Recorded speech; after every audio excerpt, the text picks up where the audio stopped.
Maithili express की शानदार प्रस्तुति।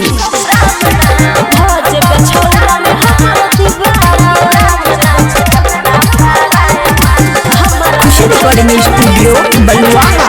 कहती हूँ आज सुन लो फार्मूला जी, झूलेगी खुदवा के बाहों में झूला जी। सुनिए ना, सच बोल रहा है। कहती हूँ आज सुन लो फार्मूला जी, झूलेगी खुदवा के बाहों में झूला जी।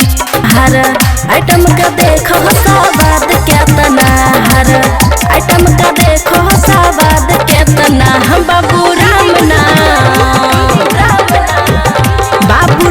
नाम जपना पाराय माल अपना, बाबू राम नाम जपना पाराय माल अपना, बाबू राम नाम जपना पाराय माल अपना। सुमित सती सुरई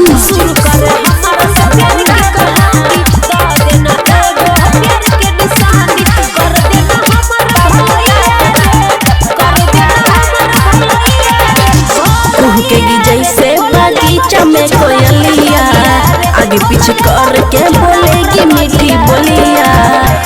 खुशी रिकॉर्डिंग स्टूडियो, बच के रहिएगा जरा। हाँ।